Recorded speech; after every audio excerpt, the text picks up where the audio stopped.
আসসালামু আলাইকুম বন্ধুরা। তো আজকের কথাগুলো শুধু শুনলে হবে না, অনুভব করতে হবে। এত সুন্দর একটা ওয়াজ হতে চলেছে গাইস। আজকে আগে তোমাদের টাইটেলটি বলি, নাহলে তোমরা বুঝতে পারবে না। তো গাইস, আজকে টাইটেলটি হলো ইব্রাহিমের জীবন কাহিনী।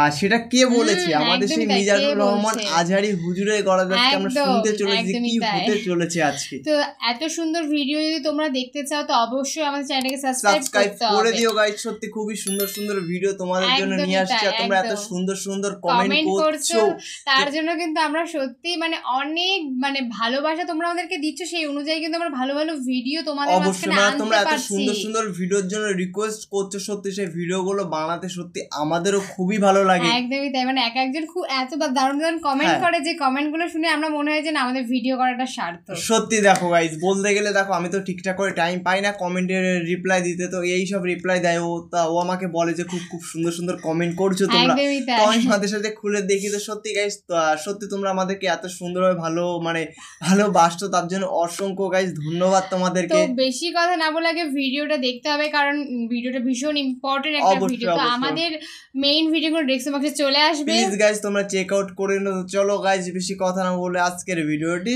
শুরু করা যাক। প্রিয় ভাইরা, কানগুলো একটু খাড়া করে শুনেন আর মনোযোগী হন আর বোঝার চেষ্টা করেন। এই যে মূর্তির যারা পূজা করে, কেন পূজা করে? নিজেই মূর্তিটারে বানায়, নিজেই ডিজাইন করে, রং করে, এরপর মূর্তির সামনে দাঁড়ায় নমো নমঃ আছে না নাই? ওম নমো ভগবতী বাসুদেবায় আছে না নাই? অবশ্যই। जो तो मिटाना चाहे जीवन का तृष्णा, सुबह शाम बोल बंदे कृष्णा कृष्णा कृष्णा कृष्णा करे ना। এই অস্ত্র শুনেছি আমি আগে পরে অনেকবার। জয় জয় রাম সীতারাম জয় জয় হরে কৃষ্ণ হরে রাম। আমার হিন্দু ভাইরা বলে না, এরাও আমাদের মাহফিলে আসে। এই যে আপনারা বলেন, একটু ভেবে দেখেন, উনি বানাইলো এই মূর্তিটারে, উনি বানালো, বানাই এবার উনি আবার ডাকে খোদা খোদা, যেই বানায় সেই আবার ডাকে। তো ওইটা কেমনে আমনের খোদা? আমনে না ওইটার খোদা? যে যেটারে বানাইলো সেটার খোদা না? বুঝে শুনে উত্তর দিন। আমি কাদা মাটি দিয়ে একটা মূর্তি বানাইলাম, তো এই মূর্তির স্রষ্টা আমি না আমার স্রষ্টা এটা? এটার বানাইছে কে? আমি বানাইছি, তাহলে আমি এটার খোদা না? অবশ্যই। একটু আকল খাটালেই বোঝা যায়। সাইয়েদনা ইব্রাহিমের মাথায় ধরে না। ঘটনা কি? এরাই বানায় আবার এরাই কয় খোদা খোদা, ওনার মাথায় ধরে না। দেখেন, আপনার চিন্তা, আপনার অনুসন্ধান, আপনার রিসার্চ, আপনার ক্যালিবার, আপনার ইন্টেলেক্ট, আপনার সৃজনশীলতা, আপনার common sense. Common sense is very uncommon thing. Allah এটা সবাইরে দিয়েছে, এটা ঘাটাইলেই আপনি স্রষ্টারে চিনতে পারবেন। স্রষ্টারে পাওয়ার জন্য ডক্টরের ডিগ্রি লাগে না। আপনি সাগরের দিকে তাকান, ঝর্ণার দিকে তাকান, পাহাড়ের দিকে তাকান, পাখির দিকে তাকান, ওই পাখির মধ্যে আল্লাহর নিদর্শন আছে না নাই? অবশ্যই। ঝর্ণা ঝর্ণা ঝর্ণা রে, বলনা বলনা রে, কার বিরহে পাগল পাড়া তুই, কার মিলানে ফুল ফসলে ভরা রে তোর দুকুল। অনেকে গজলের রিকোয়েস্ট করছে, অবশ্যই নিয়ে আসবো। ফুল ফসলে ভরা রে তোর দুকুল ভুই, ঝর্ণা ঝর্ণা ঝর্ণা রে, বলনা বলনা রে, কার বিরহে পাগল পাড়া তুই। সুবহানাল্লাহ পড়ে। ঝর্ণার দিকে তাকান, সাগরের দিকে তাকান, পাহাড়ের দিকে তাকান, তাকালেই বুঝবেন সামওয়ান ইজ কন্ট্রোলিং এভরিথিং। একজন আছে মহাব্যবস্থাপক, সবকিছু নিয়ন্ত্রণ করছেন। চিল্লায় বলেন তিনি কে? এভাবে চিন্তা আর অনুসন্ধানের মধ্য দিয়ে সাইয়েদনা ইব্রাহিম মহাসত্যের সন্ধান পেয়েছেন। আমরা চিন্তা করি না, আমরা সিলে কান লয়ে গেছে, সিলের পিছনে দৌড়াই। কানটা আছে না নাই একবার হাত দিয়ে টাচ করার প্রয়োজন বোধ করি না। এরকম ডাকাইত আছে না নাই? চিন্তা করেন। আল্লাহ বলে এই কোরআনের ভেতরে চিন্তাশীলদের জন্য রয়েছে নিদর্শন। চিন্তাশীলদের জন্য নিদর্শন আছে, সাইন, অনেক সাইন আছে। সাইয়েদনা ইব্রাহিম ওনার চিন্তা, কমন সেন্সকে কাজে লাগালেন। কি রে, মূর্তির পূজা করে কেন? মূর্তি তো ওরা বানালো। এরপর সাইয়েদনা ইব্রাহিম দেখে কিছু লোক আছে গাছের পূজা করে। কিসের পূজা? গাছ। গাছের পূজা করে। আবার যখন কাঠের দরকার হয় গাছ কোপাইয়া সাফ করে ফেলায়। এইগুলো একটা পূজা করে গাছের। যখন কাঠের দরকার, লাকড়ির দরকার, খোদারে কোপায়া কি করে? টুকরো টুকরো করে ফেলে। উনি অবাক হয়, ঘটনা কি? এইটারে খোদা মানে, আবার এটারে কোপায় কেন? উনি দেখলেন কিছু লোক আগুনের পূজা করে। কিসের পূজা? আগুন। আগুনের পূজা। আবার পূজা শেষে আগুনের মধ্যে পানি ঢাললে আগুন আর নাই। তো খোদা কি এরকম উদাও হয়? ওনার মাথায় ধরেন। এরপর দেখলেন কিছু লোক গরুর পূজা করে, আছে না নাই? আবার যখন পায়ে জুতা বানানো দরকার, গরুরে কোবাইয়া মাইরা গরুর চামড়া দিয়ে পায়ে জুতা বানায়, খোদার চামড়া দিয়ে জুতা। কথা বুঝে নাই মনে হয়। আমার হিন্দু ভাইরা, আমার প্রিয় ভাইরা, গরুকে পূজা করে। হিন্দু ভাইরা মনে হয় চামড়ার জুতা পড়ে না, কথা কয় না। তো ওরা যে চামড়ার জুতা পরে, এই চামড়া কার চামড়া? খোদার চামড়া। ওদের খোদার চামড়া। খোদার চামড়া দিয়া পায়ে জুতা বানায়, কত বড় বেয়াদব। সাইয়েদনা ইব্রাহিম আলাইহিস সালামের জীবনে কি ঘটে গেল এই কোরআনের ভিতরে আছে না নাই? অবশ্যই। রব্বুল আলামিন বলেন, ওয়াইদ বিতালা ইব্রাহিম রাব্বুহু বিকালিমাতিন ফাতাম্মাহুন্না ক্বালা ইন্নী জাঈলুকা লিন-নাসি ইমামা। আল্লাহ বললেন, ও নবী, স্মরণ করুন সেই সময়ের কথা যখন আমি আমার ইব্রাহিমকে অনেকগুলো বিষয়ে পরীক্ষা করলাম, আর আমার ইব্রাহিম প্রতিটা পরীক্ষায় সফলতার সাথে উত্তীর্ণ হলো। ফলাফল স্বরূপ আমি ইব্রাহিম রে বললাম, ইব্রাহিম, তোমারে আমি গোটা বিশ্বের মানুষের নেতা বানাইয়া দিলাম, বিশ্বের নেতা। তার মানে আল্লাহ বললেন হজের এমডি বানাইছে আল্লাহ, ম্যানেজিং ডাইরেক্টর। আল্লাহ বললেন কাবা ঘর বানাও, বানালেন। ঘর পরিষ্কার করো, করলেন। আজান দাও, আজান দিলেন। তার মানে হজ প্রোগ্রামের যে দায়িত্ব এই পরীক্ষায়ও কথা বুঝে নাই মনে হয়। হজ প্রোগ্রামের দায়িত্ব এটাতেও পাস। একটার পর একটা পরীক্ষা দিয়েছে। সব শেষে আল্লাহ পরীক্ষা নিলেন, ইব্রাহিম, তোমার বয়স এখন 80 বছর, এবার নিজ হাতে তুমি সুন্নতে খাতনা করো। কি করো? নিজ হাতে সুন্নতে খাতনা। সহিহ বুখারীর বর্ণনা। ইখতাতানা সাইয়েদনা ইব্রাহিম আলাইহিস সালাম ওহু ইবনু 80 সানা বিল কদম। কুঠার দিয়ে নিজ হাতে নিজের লজ্জাস্থানের সামনের চামড়ার অংশটা কেটে তিনি নিজ হাতে 80 বছর বয়সে নিজের সুন্নতে খাতনা করেছেন। এমনি এমনি আল্লাহর প্রিয় হয় নাই, এমনি এমনি আল্লাহ লিডার বানায় নাই। আল্লাহ এমনি বলে নাই, I'm gonna make you the leader, গোটা বিশ্বের মানুষের নেতৃত্ব দেওয়ার জন্য আমি তোমারে তৈরি করেছি। এমনি হয় নাই। একটার পর একটা পরীক্ষা দিয়ে নিজেকে প্রমাণ করার মধ্য দিয়ে তিনি নেতৃত্বের আসনে আসীন হয়েছেন। চিৎকার করে বলেন ঠিক কিনা? আল্লাহ ডেকে বললেন, গোলাম, এই ইব্রাহিমের জীবনে তোমাদের জন্য আমি আদর্শ রেখে দিয়েছি। আমি পৃথিবীর বুকে কয়েকজন নবীকে সিলেক্ট করেছি, তার মধ্যে ইব্রাহিমের মর্যাদা আছে না নাই? অবশ্যই আছে। ওনার ফ্যামিলি, ওনার যে ফ্যামিলিটা, it's a blessed family ever in the world. পৃথিবীর সবচেয়ে বরকতময় ফ্যামিলির একটা ফ্যামিলি। এই ফ্যামিলি যেখানে হাত লাগাইছে ওটা বরকত হয়ে গেছে, যেটা ধরছে মাটি সোনা হয়ে গেছে। কি বরকত! সাইয়েদনা ইব্রাহিম আলাইহিস সালামের পায়ের ছোঁয়া লেগেছিল একটা পাথরে। তিনি যখন কাবা বানাচ্ছেন আর উপরে ওঠে না, বানাতে বানাতে আর নাগাল পায় না। বললেন, আল্লাহ এবার কি করি? এই পাথরে দাঁড়িয়ে তুমি কাবা বানাও। বলা হয় যে এই পাথরটা এত শক্তিশালী ছিল, ওনার উপরে ওঠা দরকার, লিফটের মতো পাথরটা উপরে উঠে যেত, নিচে নামা দরকার নিচে নেমে যেত। ম্যাজিক। আবার এই পাথরের জায়গাটাকে আল্লাহ তাআলা নামাজের মুসল্লা বানিয়ে দিয়েছেন, আমাদের জন্য নামাজের মুসল্লা। ওয়াত্তাখিযু মিন মাকামি ইব্রাহিম মুসাল্লা। আল্লাহ বললেন গোটা বিশ্বের সব মুমিনদের জন্য মাকামে ইব্রাহিমরে আমি মুসল্লা বানায়া দিলাম।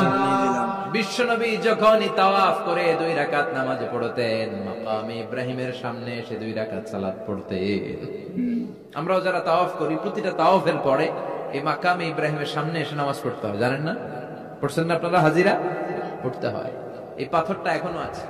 দেখেন, ওনার স্মৃতিকে চির অম্লান করার জন্য, সাইয়েদনা ইব্রাহিমের শিক্ষাকে চিরস্মরণীয় করে রাখার জন্য ওনার ফুটপ্রিন্ট, পায়ের ছাপ যে পাথরে লেগেছে, এই পাথরটাকে কাবা ঘরের একেবারে পাশে 11 মিটার উঁচু একটা ছোট্ট গ্লাস ফিটিং করা, ডিজাইন করা মিনারার ভেতরে ওইখানে স্থাপন করা। যারা তাওয়াফ করে ওইটার পাশে তাওয়াফ করতে হয়, আর তাওয়াফ শেষ হলে ওইটার সামনে 2 রাকাত নামাজ পড়তে হয়। বরকত আছে না নাই? অবশ্যই আছে। ওনার পা লাগছে, এই জায়গা হয়ে গেছে মুসল্লা। এবার ওনার ছেলের পা লাগছে মরুভূমিতে, ওটা হয়ে গেছে জমজমের কূপ। সাইয়েদনা ইসমাইল, ওনাকে রেখে হাজার দৌড়াদৌড়ি শুরু করলেন, সাফা থেকে মারওয়া, মারওয়া থেকে সাফা। আহা, এখন এয়ার কন্ডিশন করা 4 তলা, এয়ার কন্ডিশন করা, তো সুন্দর পরিবেশ, এরপরে দৌড়াতে দৌড়াতে আমাদের ঘাম ছুটে যায়। না জানি সাইয়েদাতুনা হাজার কি কষ্ট করে সেখানে দৌড়াদৌড়ি করেছে। অবশ্যই না জানি ওনার কি কষ্ট পোহাতে হয়েছে। উনি সাফা থেকে মারওয়া একবার, মারওয়া থেকে সাফা একবার 60টা চক্কর দিলেন। এই 60টা চক্কর, এই দৌড়াদৌড়িটা আল্লাহর কাছে এত ভালো লেগেছে, কিয়ামত পর্যন্ত সব হাজীদের জন্য এই জায়গায় দৌড়াদৌড়ি করাটা আল্লাহ ওয়াজিব করে দিয়েছে। এটা না করলে আপনার হজই হবে না। এখানে দৌড়াদৌড়ি করা ওয়াজিব। দেখেন ওনার ওয়াইফের কাজ কত বরকতময়, উনি দৌড়াদৌড়ি করছেন, এখন আমাদের হজে যে দৌড়াদৌড়ি করা একদম সুবহানাল্লাহ পড়বেন না? সাইয়েদনা ইসমাঈল আলাইহিস সালামকে মরুভূমির মধ্যে রেখে উনি দৌড়াদৌড়ি করলেন, পানি নাই, পানির অভাব, দৌড়ে আসলেন, এসে দেখে সাইয়েদনা ইসমাঈল আলাইহিস সালামের পায়ের ধাক্কায় জমজমের পানি বেরোতে শুরু করছে, কল কল কল কল করে আওয়াজ। সাইয়েদনা ইব্রাহিম, ইসমাঈল, হাজার এরা আরবি ভাষা জানতেন না, এরা সুরিয়ানি ভাষার মানুষ ছিলেন। কোন ভাষা? সুরিয়ানি ভাষা। তো পানি দেখে হাজার খুব অবাক, কিরে এত সুন্দর পানি, এই পানি তো মরুভূমির বালিতে লেগে সব শুকিয়ে যাবে, পানি যাতে না শুকায় উনি বালি চারদিক দিয়ে উঁচু করে এরকম বাদ দিতে লাগলেন, বাদ দিচ্ছেন আর ওনার সুরিয়ানি ভাষায় বলতে লাগলেন ঝাম ঝাম, মানে হচ্ছে থাম থাম থাম, ঝাম মানে স্টপ, থাম থাম, কেফ, আরে পানি চলে যাস না, চলে গেলে তো পানি ব্যবহার করতে পারবো না, ঝাম ঝাম ঝাম ঝাম। ওনার মুখনিসৃত এই ঝাম ঝাম শব্দ দুইটা আল্লাহর এত ভালো লাগলো, কিয়ামত পর্যন্ত এই কুয়ার নাম আল্লাহ ঝামঝামের কুয়া বানাই দিলেন। এটার নাম বিইরু ঝমঝম। বিষ্ণু বললেন মাউ ঝমঝম লিমা শুরিবা লাহু, এই জমজমের পানির এত বরকত, যেই রোগের নিয়ত করে এই পানি খাবেন ওই রোগ থেকে শিফা দিবে কে? আবার বিষ্ণু বললেন ইন্নাহা তুআমু তুমিন শিফাউ সুকমিন ইন্নাহা মুবারাকা, এই জমজমের পানি গোটা বিশ্বের সব পানির মধ্যে থেকে সব চাইতে বরকতের পানি। এই পানির মধ্যে রোগের জন্য চিকিৎসা আছে, মানুষের ক্ষুধা লাগলে এটার ভেতরে খাবারের উপাদান আছে। পৃথিবীর সব পানি শুধু তৃষ্ণা নিবারণ করে, শুধু জমজমের পানি তৃষ্ণাও নিবারণ করে, ক্ষুধাও নিবারণ করে। জাপানের কিছু জিওলজিস্ট, ভূতত্ত্ববিদ গবেষণা করে পেয়েছে এই পানির মধ্যে ফুড সাপ্লিমেন্টারি আছে, মানে খাদ্যের পরিপূরক, কিছু না খেয়ে পানি খেলে ক্ষুধা নিবারণ হয়ে যাবে। আবার বিশ্বনবীকে যখন সিনা চাক করা হবে, মেরাজ রজনীতে সাইয়েদনা জিবরাইল বিশ্বনবীর গলা থেকে নাভি পর্যন্ত পুরোটা কেটে হৃদয়টা বের করে এই জামজামের পানি দিয়ে ধৌত করেছিলেন। তার মানে এই ফ্যামিলি যেখানে হাত লাগাইছে ওইখানে বরকত আছে না নাই? যেখানে হাত ওইখানে বরকত। বাবা পা লাগাইছে মাকাম ইব্রাহিম, ছেলে পা লাগাইছে জমজমের কুয়া, হাজার দৌড়াদৌড়ি করেছে, আস-সা'য়ু বাইনা সাফা ওয়াল মারওয়া হজের মধ্যে ওয়াজিব করে দিয়েছে কে? আবার আল্লাহ বললেন ওয়াজআলনা ফি যুররিয়াতিহিন নুবুওয়াতা ওয়াল কিতাব, আমি খুশি হয়ে এই ইব্রাহিমের বংশের মধ্যে নবুয়ত দিয়েছি, আবার কিতাবও দিয়েছি। সুবহানাল্লাহ বলেন। তিনি নবুয়ত দিয়েছেন। পৃথিবীতে যত নবী আসছে সব সাইয়েদনা ইব্রাহিমের নাতিপুতি। সব কি ইব্রাহিমের নাতিপুতি? বিশ্বাস হয় না? এই পৃথিবীতে যত পয়গম্বর এসেছেন তার 99.99% নবীরাই ওনার ছেলে আর নাতিপুতি। চিল্লায় পড়েন আল্লাহু আকবার। এজন্য ওনারে বলা হয় আবুল আম্বিয়া, father of the all prophets, সব নবীদের বাবা। ওনার বয়স যখন 86 তখন আল্লাহ সাইয়েদনা ইসমাইলকে দিলেন। বয়স যখন 100 তখন সাইয়েদনা ইসহাক আলাইহিস সালামকে আল্লাহ দিলেন। এইদিকে ইসমাইল, এদিকে সবাই বলেন এদিকে, এদিকে সবাই বলেন এটা এটা ইসহাক। পৃথিবীতে যত নবী এসেছে সব ইসহাকের চ্যানেলে এসেছে, সাইয়েদনা ইসহাক আলাইহিস সালামের চ্যানেলে এসেছে। সাইয়েদনা ইসমাইলের চ্যানেলে নবী নাই, কোন নবী নাই, নবী ছাড়া চ্যানেল। আর এখানে যত হাজার হাজার লক্ষাধিক নবী এসেছে সব নবী ইসহাক আলাইহিস সালামের চ্যানেলে যারা এসেছে সব নবীরা অন্যান্যদেরকে বলে যাইতো, তার উম্মতকে বলে যেত যে সবশেষে একজন নবী আসবে, তিনি হবেন সর্বশ্রেষ্ঠ নবী, তিনি হবেন সর্বশ্রেষ্ঠ নবী। তো এদের এই চ্যানেলে এত নবী, এরা ভাবছে ওই সর্বশেষ নবীটাও এদিক দিয়ে আসবে, কিন্তু আল্লাহ হাজার হাজার লক্ষ নবী এই চ্যানেলে পাঠালেন, কিন্তু সর্বশেষ নবীটা এইখানে পাঠালেন না। সর্বশেষ চ্যানেলের নবীটা আল্লাহ এই চ্যানেলে পাঠাই দিলেন। সর্বশেষ নবীটা সাইয়েদনা ইসমাইলের চ্যানেলে এসেছে। এজন্য ওরা হচ্ছে বানি ইসরাইল আর আমরা হচ্ছি বানি ইসমাইল। সুবহানাল্লাহ পড়বেন না? উনার ধর্ম, উনার চেইন থেকে ইহুদিবাদ, খ্রিস্টবাদ, ইসলাম, এই তিন ধর্মের জন্য। ইহুদিবাদও আল্লাহর দেয়া ধর্ম, খ্রিস্টবাদও আল্লাহর দেয়া ধর্ম, কিন্তু আল্লাহর দেয়া শরীয়তের উপর ওরা অবশিষ্ট থাকে নাই, থেকেছে শুধু ইসলাম, ঠিক কিনা? এজন্য আমরা প্রত্যেক নামাজে পড়ি গায়রিল মাগদুবি আলাইহিম ওয়ালাদ-দাল্লিন, ও আল্লাহ গায়রিল মাগদুব, যাদের উপর তোমার রাগ ক্রোধ তাদের পথ আমরা চাই না, ওরা হলো ইহুদিরা। ওয়ালাদ-দাল্লিন, আর যারা ভ্রষ্ট তাদের পথও চাই না, এরা হলো নাসারারা। তিন ধর্মের গোড়া সাইয়েদনা ইব্রাহিমের সাথে লেগেছে। এজন্য এই তিন ধর্মকে একসাথে বলে কম্পারেটিভ রিলিজিয়ন, তুলনামূলক ধর্মতত্ত্বের ভাষায় অ্যাব্রাহামেটিক ফেইথ। কি বলে? অ্যাব্রাহামেটিক ফেইথ বলে। এজন্য ওনাকে বলা হয় আবুল আম্বিয়া। সব নবীরা এই চ্যানেলে এসেছে, তার মানে সব নবী সাইয়েদনা ইব্রাহিমের নাতিপুতি। আবার এই প্রতিটা নবীর জন্য আল্লাহ তাআলা আকাশ থেকে কিতাব নাযিল করেছেন। চিল্লায়ে বলেন ঠিক কিনা? অবশ্যই ঠিক। আল্লাহ বলে ইব্রাহিম তোমারও আমি কিতাব দিলাম। সাইয়েদনা ইব্রাহিম আলাইহিস সালামের উপর কিতাব আছে না নাই? আছে। ওই কিতাবের নাম কি? কে পারে? ইন্না হাযা লাফিস সুহুফিল উলা সুহুফি ইব্রাহিম ওয়া মূসা। সুহুফি ইব্রাহিম, সাইয়েদনা ইব্রাহিমকে আল্লাহ তাআলা সহিফা দান করেছেন। চিল্লায়ে পড়েন আল্লাহু আকবার। আবার এই নবীর নামে আল্লাহর কোরআনে একটা সূরা আছে না নাই?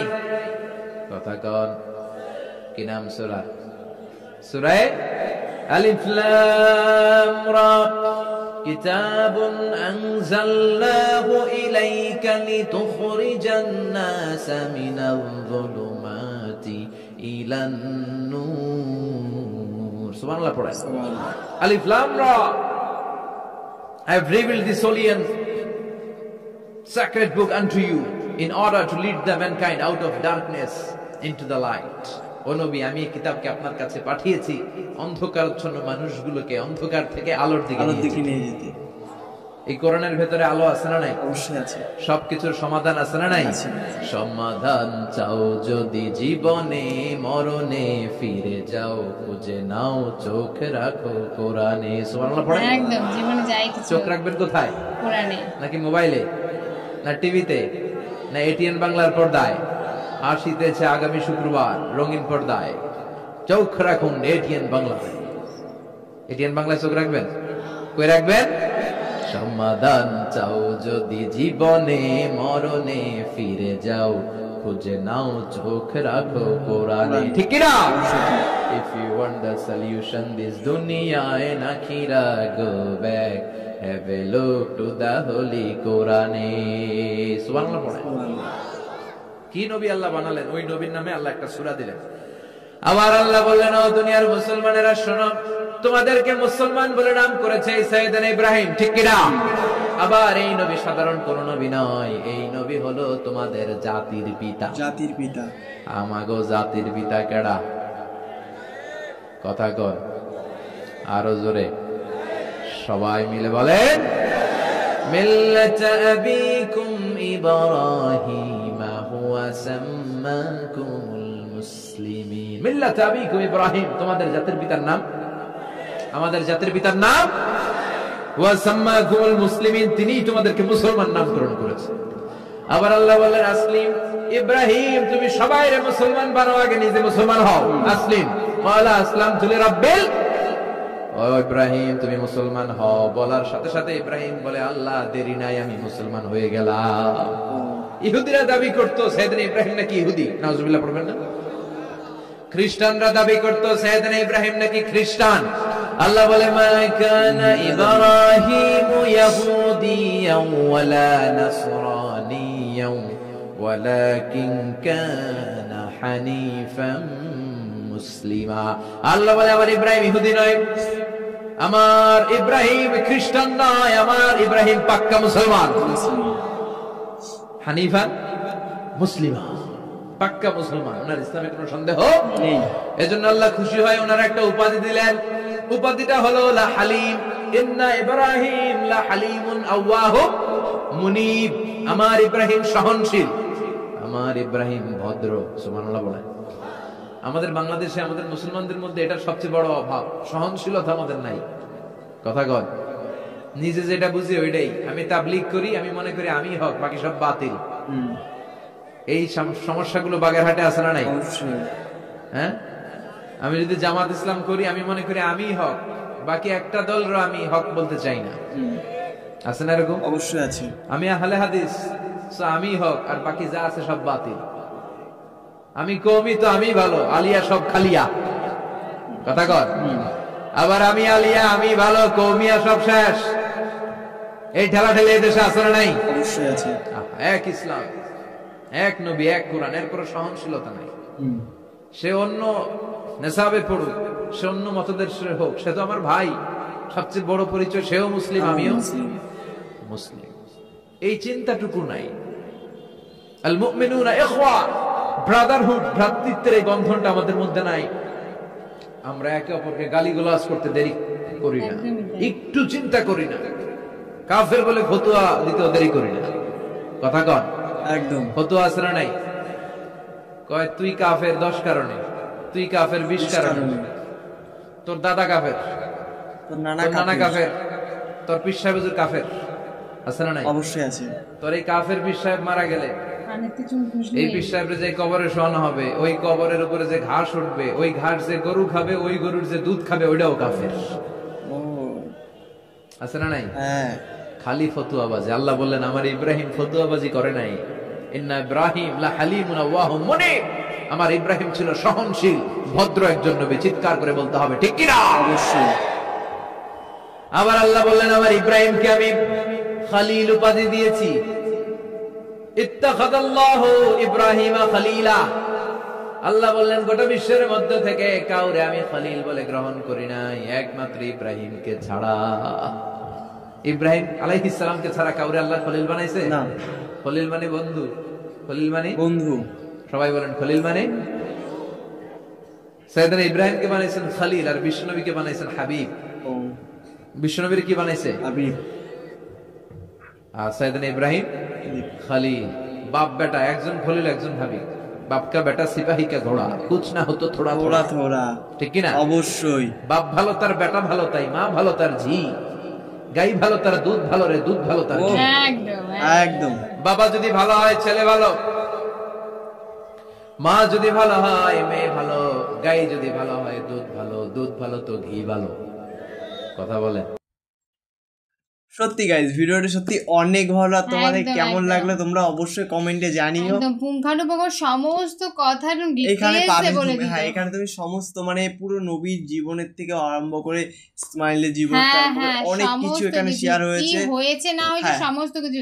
সাথে কিন্তু সুন্দর গজল, মানে উনি যে গজলটা গাইলো সেটা কিন্তু একদম অসাধারণ ছিল। অবশ্যই তোমরা সত্যি গজলের জন্য সত্যি খুবই রিকোয়েস্ট করতে, তো অবশ্যই আমরা গজল নিয়ে আসবো, কিন্তু তার আগে দেখো সবাইদের তো রিকোয়েস্টের ভিডিও আনতে হবে, না হলে আগে গাইস রিকোয়েস্টের ভিডিও গুলো সবাইদের টুকটাক রিকোয়েস্টের ভিডিও গুলো দিই, তাহলে অবশ্যই তোমাদের গজলগুলো অবশ্যই দেবো। কিন্তু ভালো ভালো গজল আমরা সেট মানে খুঁজেছি বা অনেক গজল আমরা শুনেছি, সেসব গজলের রিঅ্যাকশন আমরা করবো। আর তোমাদের যদি কোনো প্রিয় যদি কোনো গজল হয়ে থাকে তো সেটারও তোমরা অবশ্যই লিংক পাঠিয়ে দিতে পারো আর আমাদের জানাতে পারো। আর আজকের এই ভিডিওটা কেমন লাগলো সেটা অবশ্যই আমাদেরকে জানিও। অবশ্যই ভিডিওটা তোমাদেরকে বলেইছিলাম যে শুধু শুনলে হবে না, অনুভব করতে হবে, কারণ ভিডিওটা সত্যি অনুভব করার মতো একটা ভিডিও ছিল। তো কতটা অনুভব করলে কেমন লাগলো সেটা অবশ্যই আমাদেরকে জানিও, কমেন্টে জানিও গাইস। আর তোমরা নেক্সট কি ভিডিও চাও, কোন হুজুরের ভিডিও চাও সেটা অবশ্যই গাইস আমাদের কমেন্টে জানিও। আমরা সেরকম ধরনের ভিডিও নিয়ে গাইস তোমাদের সাথে চলে আসবো। তোমাদের একটা কমেন্টই হবে আমাদের নেক্সট ভিডিও। সুতরাং তোমাদেরকে সবসময় একটা কথাই আমরা বলি, তোমরা আমাদেরকে প্রচুর প্রচুর কমেন্ট করো, কারণ তোমাদের কমেন্ট কিন্তু আমরা দেখি প্লাস রিপ্লাই করি। অবশ্যই তোমরা বলতে পারবে না যে তোমাদের কোনো কমেন্টে আমরা রিপ্লাই করি না, কারণ খুব সুন্দর সুন্দর কমেন্ট করো তোমরা, রিপ্লাই তো আমাদের করতেই হবে গাইস, কারণ না হলে আমরাই অপরাধী হয়ে যাব। অবশ্যই। কিন্তু বড় কথা হচ্ছে তোমাদের রিকোয়েস্টের ভিডিও কিন্তু আমরা তেমন করেই আনি, কারণ তোমরা যে কমেন্ট করছো সেই কমেন্টের রিপ্লাই যেমন দিই সেই অনুযায়ী ভিডিও কিন্তু আমরা তোমাদের ডেইলি তোমাদের আমাদের একটা সাবস্ক্রাইবদের মানে রিকোয়েস্টের ভিডিও আমরা ডেইলি পোস্ট করি গাইস, সেটা তোমরা সবাই জানো। একদমই তাই। তো আর আমাদের চ্যানেলটা কিন্তু অবশ্যই তোমরা সাবস্ক্রাইব করো, কারণ ভালো ভিডিও দেখতে গেলে তো থাকতেই হবে আমাদের সাথে। তো চলো গাইস, নতুন কোনো ধামাকাদার ভিডিওতে তোমাদের সাথে আবার দেখা হবে। আজকের মতন এইখানেই, টাটা।